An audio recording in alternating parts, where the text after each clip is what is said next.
today. They prioritized, they delegated, they were spiritually focused, and then they chose strong leadership teams. There's something about surrounding yourself with people who are strong.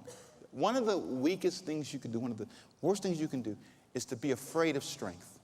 There's something about having people around you who are smarter than you. I really pride myself in surrounding myself with strong people, smart people, people who can give me advice, people who can speak into my life, people who understand what I'm dealing with. There's a great strength in choosing Stephen. He spoke up. He was unafraid. Bold man. It doesn't give the details of all of them, but in chapter 7 and 8, you see Stephen coming out. And he says, let me highlight one guy in Acts 7 and 8.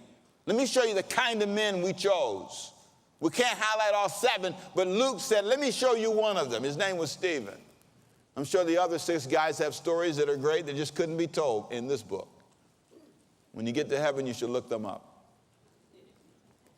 But this was a strong man. Don't be afraid of strength.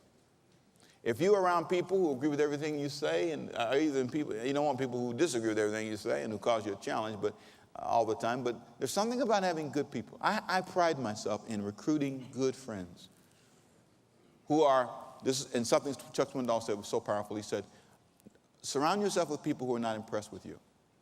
They're not impressed with your house. They're not impressed with your money. They're not impressed with what you do every day. My friends are not impressed that I pastor coast to coast. They say something, and then at the churches I lead or the sermons, they honor me and all that, but I want friends who help me. Some people isolate themselves because you don't want to be challenged. You don't want anybody to help you, but yet you're praying for God to help you. And he said, I really sent you your help. Your wife's advice was the best help I could send you. Sometimes it's the guy on the job who said something to you. It's the neighbor who says, turn the music down. That was me. You're disturbing the whole neighborhood.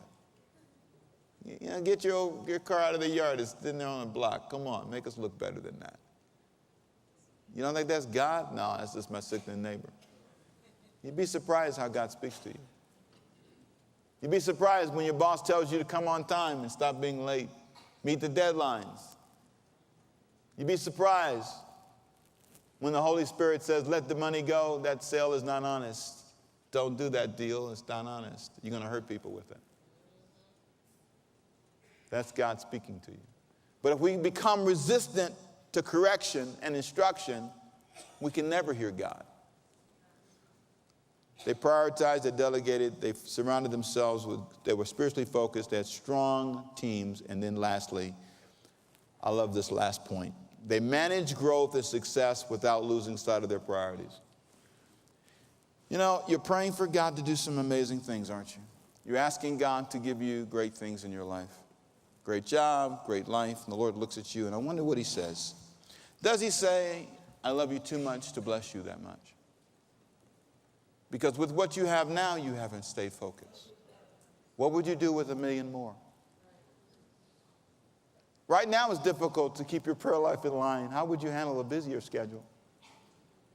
Why would God allow you to have notoriety, which carries a huge burden? You see, teams that win and teams that lose, they do certain things, both teams. My prayer is that I'm on the winning team. But I will never be on one if I'm not humble enough to allow God to grow me up.